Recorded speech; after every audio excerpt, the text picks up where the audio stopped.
ABC, it is old metal rocker 65 here with another episode of What's Spinning. Must be number 24, I believe. It used to be What's Been Banging My Head, but I changed it.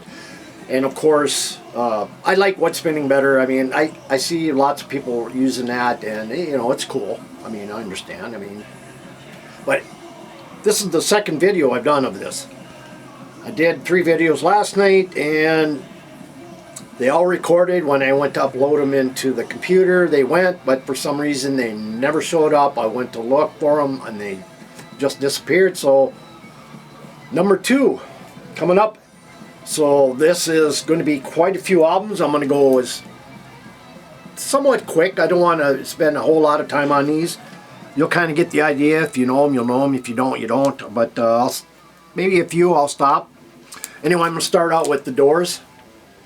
LA Woman. I haven't heard this in a long time. I've always loved The Doors. They do get a lot of hate from a lot of people, but I mean, if it wasn't for The Doors, we wouldn't have a lot of what we have. I mean, Jim Morrison was a genius songwriter. I mean, his poetry, weird at times, but I mean, Jim Morrison. That was from 71. And then been spinning some AC/DC, Jailbreak 74.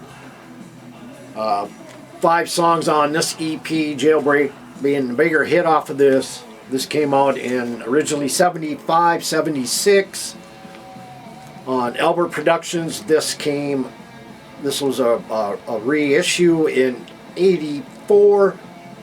Technically, it is an album that is from 74. It's just needed to be re-released again. And there it is, AC/DC. A band I come across, well, I've had this for quite a while, but progressive rock band with a female vocals. This is from 78. The band is called Galaxy and Nature's Clear Well. I don't know who I would compare them to, especially in prog rock. There weren't a lot of female prog rock singers, you know, so it's kind of hard to come close, but yeah, some good stuff here. And I haven't heard this in a long time. This one doesn't really get a lot of love, but I actually like this album. This came from 1979, and this is Trooper Flying Colors. I mean, I think it's, I love this cover. Side 1 is probably the best side of the whole album. Side 2 tends to be a little bit slower, I think a little bit softer, where side 1 is like 3 Dressed Up as a 9, good clean fun, All Day All of the Night, an old Kinks tune, Go Ahead and Sue Me, catchy lyrics there, Drive Away, you know, but still a good album. I still like the first one the best. And then some prog rock from 89 from John Palumbo, if you're familiar with John Palumbo. Him and I can't remember the other guy formed Crack the Sky in the 70s. Progressive rock. But this came out, yeah, it was 89, and this is called From the Greenhouse. Crack the Sky are still active. They just put out an album about 3 years ago called Signs. Classic Crack the Sky. Check them out. Then I was in the mood for some Southern rock. And I hadn't heard this in a while. So I pulled out some Grinder Switch and Pulling Together from 76 on the Capricorn label. I feel side 1 is more Southern rock orientated, where side 2 tends to kind of put in more of a country flair, which is not bad.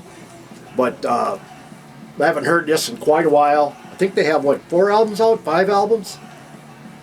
They come out at the wrong time. and they never got the exposure like the Outlaws, Marshall Tuckers, Leonard Skinnards, Molly Hatchets, you know, Point Blank, stuff like that. Just local to where they were from, you know, and that's about it. But fantastic stuff. And then I wanted to hear some older Rory Gallagher. I haven't heard some Rory Gallagher in a while, either solo or the Taste material. So I decided to bring out Rory Gallagher, Take It Easy Baby. And this is on the Springboard label. I think this is from '76. If I am not mistaken here. I believe it is from '76. Yeah, '76. But yeah, I mean, I would say he's probably in my top 5 of my all-time favorite guitar players, with Tommy Bolin 1, Paul Kossoff 2, Steve Marriott 3, and probably Rory Gallagher number 4, and then maybe Roy Buchanan. But good stuff. And some classic Wishbone Ash with Pilgrimage. This is my first love of Wishbone Ash, the first album I heard, you know, and, you know, I think a lot of these in our youth, we don't fully understand the music quite as much as we do when we get older. And I put this on the other day, and it really kind of took me to another level of listening to this, you know, unlike it was in my youth, you know. But good stuff from '71 from Wishbone Ash. And I haven't heard this in a long time either. And wanted to hear some JoJo Gunn, their self-titled album. I believe this one came out, what was it, '72 on Atlantic Records. So this was like the debut. They did 4 albums. Jay Ferguson was the front man, very recognizable voice. You know, they just never caught on. They just, I mean, there were so many good bands back in the early '70s, you know, and, you know, they just kind of got lumped in the back part of it. But good stuff here. And this one here is killer as well. So Where's the Show? And to go on with Jay Ferguson, he left, disbanded. JoJo Gunn went on to a solo career, and, you know, he had a fairly successful solo career. He had a couple of top 10 hits, Thunder Island, and I can't remember the other one for the life of me, but this one came out in '74. This is the 3rd album. So good stuff. Band out of New York City, and this is my favorite album from this band. I love Tasty. I love Rat City in Blue. But this one here just completes it. It's a fully complete album from beginning to end. Even the slow tracks are great. Pepe Marcello on vocals, very recognizable. There's no one like him, and his brother Mickey Marcello on guitars. But yeah, they had a huge following in the New York area, you know, that whole surrounding area. But other than that, they didn't have much.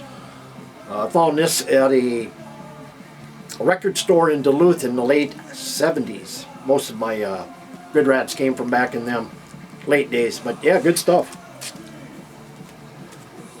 Another killer band from the '70s, but I prefer more of their older stuff, like 8.5, and I just can't remember the others.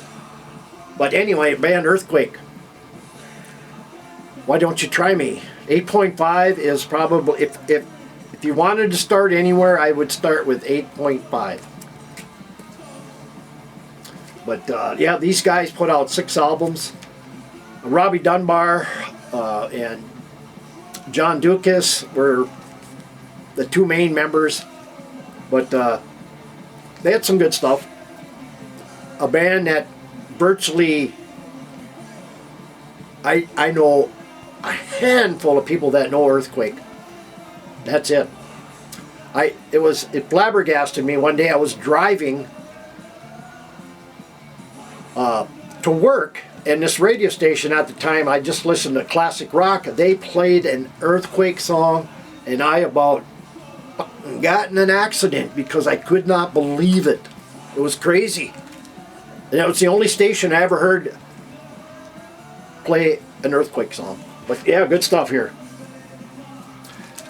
And then was into some Spellcaster. This album is kind of a rarity, hard to get nowadays. I don't know what it goes for, but this is their second release in the middle of 3. I do have this one, and the second one, this came out, what was it, 2014 I think this came out, if I'm not mistaken. Yeah, 2014 on, let's see, what label was it? Lone Fur Records. That's probably why it's so rare. It's of the label, but killer old school heavy metal, new wave of traditional heavy metal. I mean, these guys, after Spellcaster, they formed Unto Others and a few various other bands, but good stuff here. A Northern California band, heavy metal, old school. This is their third album. They did 4. Joe List is their vocalist, and I'm talking about Shadow Killer and Guardians of the Temple. And this one came out, what was it, 2018, so it's been out quite a while. There are a couple of their releases on vinyl. This one, I can't remember the other one, but killer stuff. Joe List does phenomenal vocalist. Gary Neff is the drummer. I know Gary, but Joe is also in Ancient Empire and Hellhounds. Gary has drummed in various other bands that has been formed, but I know he's got something coming for me, so I'm looking forward to it. Anyway, Shadow Killer from 2018. And then Cher's attempt at a hard rock record with her husband at the time, Les Dudek, and I'm talking about Black Rose. And it's actually not a bad album. Something I don't play all the time. But I love Les Dudek's playing. Very underrated guitarist. This came out in 1980 on Casablanca. The first one I ever bought, I paid $50 for it back in the early 90s or mid 90s. One of them, somewhere back in them days. Anyway, I had ordered it. It came in the mail. Supposedly it was delivered. I asked the mailman if a package had came, and he said, yeah, I put it up by your door. Well, somebody ripped it off, so I bought another copy. Like I say, it's not a bad album. Another hard album to come by is this album here, Immaculate Mary. And Through the Eyes of Youth. And there are not very many pressings of this. This came out in '89 on the Mirror Records label. This is a promo. Still has the station name down here, or logo, or numbers, letters here. But I was fortunate enough that it does not have it on this. And I don't believe it is on the back as well. No, it's not. Well, there is, but I think I almost got it all off of there. But yeah. Rarity, hard rock, or not hard, heavy metal, maybe hard rock, maybe a little thrash at times, but a solid album from Immaculate Mary. A Canadian band, did 3 albums, this being their second. All their albums, the 3 they do all end up with the word Hunt in it. Of course, the band is called The Hunt. The first one was called The Hunt. This is their second, Back on the Hunt, and then their third album is The Thrill of the Hunt. I would have to say this is probably their hardest edged album. It's a very solid album from Canada, from these guys. It's on the Visa Records label, but yeah, really good stuff. Kind of, I don't ever see this being showed, but killer stuff. And a one and done band here. I came across this band doing digs at a fitness center down in the basement, I knew this guy very well. I knew him probably most of my life. Anyway, he owned the bottom part of the building for a fitness center. He was just a huge fitness nut. And in the back, he sold used vinyls. Well, I was going through it one day, and like I did for many years through there, I found a lot of good stuff. This was kind of one that I've always had success buying albums just by cover looks alone, and this was one of them. Attila, Rolling Thunder, 3-piece out of New York City on the Shattered Records label. You don't really come across very clean copies. I do have 2 copies of this. I have this one here, which is open, and then I have another one behind here, maybe see it there, that is unopened. But just killer heavy metal, maybe thrashy at times, not overly thrashy, but the thrash is in there. But yeah, killer stuff. Band here, these guys are out of, I believe, the Bay Area, or was it Portland? I think these guys are out of the Bay Area. Void Vader and Great Fear Rising, of course. Riffs, hooks, leads, yeah, it definitely has this. This is a killer heavy metal album. This came out in, I believe it was 2018?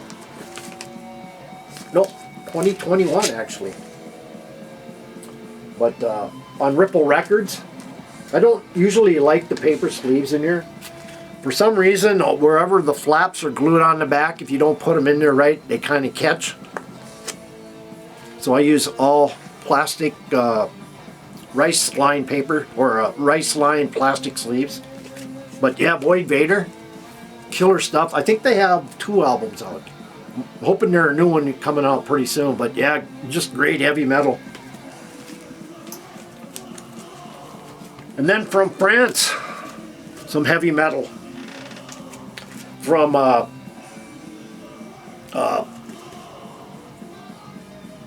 think this is might be their 2nd album. The band is called Hurlment, and Terror of Torment, I believe that's what it reads. Terror at Torment or whatever, but I believe it's Terror and Torment.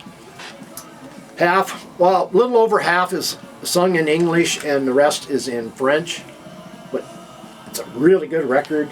I do have a couple of their releases. This is on the Imans Metal Records. Let's see, this one came out, I think it was early on, 2013, yeah. Imans Metal Records. So, good stuff. And then some thrash from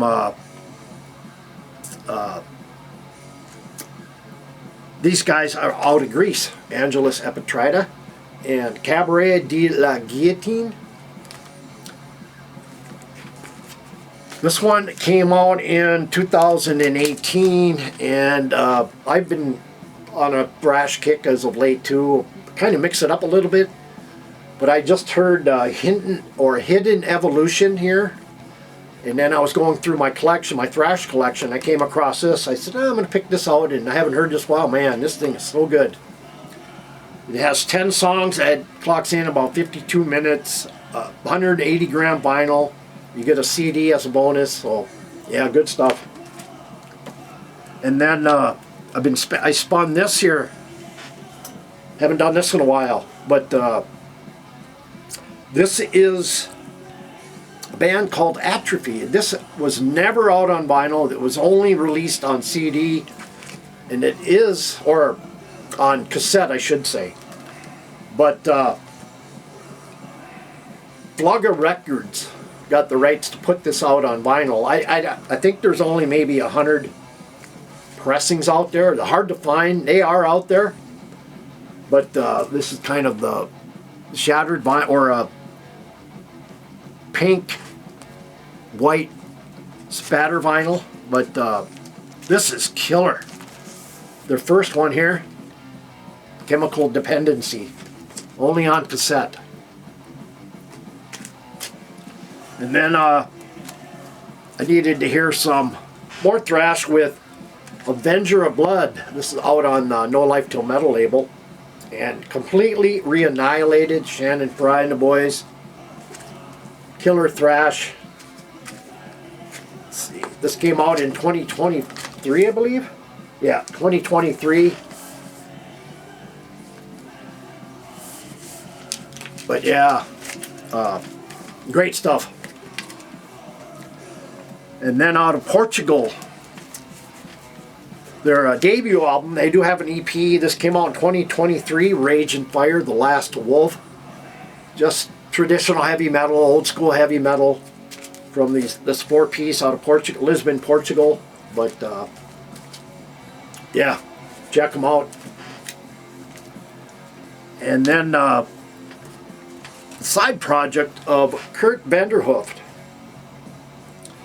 And this is out on Rat Pack Records. This came out at, what was it, 2024. Hall of Flame and Amplifier. Not really a heavy metal album, I don't per se, but definitely hard rock. Maybe it has little tendencies of heavy metal, but I threw this album on yesterday, and the vinyl spinning just kind of blew my mind. And I had never seen a vinyl do it. Just the way it's pressed. Just good stuff, but yeah. Check them out if you haven't checked out Hall of Flame and Amplifier from 2024 on Rat Pack Records. A band out of New York City, NY Fury. I Want It All. Kind of got that glam vibe look. Yeah, they're kind of that. The side 1 is not a bad side. Side 2 is a little not... I don't really like side 2 all that much. Maybe another listen or two, but... I don't know. I was expecting a little more heaviness, but... Fury, this came out in 2022, so... Anyway. Up next... A split album from a band, 2 bands out of Michigan, and all female bands. Angel and Bitchcraft. Of course, Angel is spelled a little bit different, you know, A-N-G-L, and Bitchcraft. It's kind of a mix of heavy metal and punk. Actually, a very good album. But I was just curious for some female metal, and I love this stuff. This came out, let's see, what was it? 2021 maybe?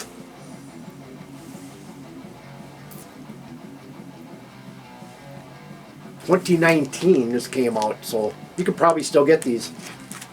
Down to the last couple here, guys. This came out, I think 2018 on High Roller. And I believe this is a lot of demo stuff, but Jaguar. And let's see what it is. Opening the Enclosure. So it's kind of demo stuff, I believe. Come out in, let's see, what year was this?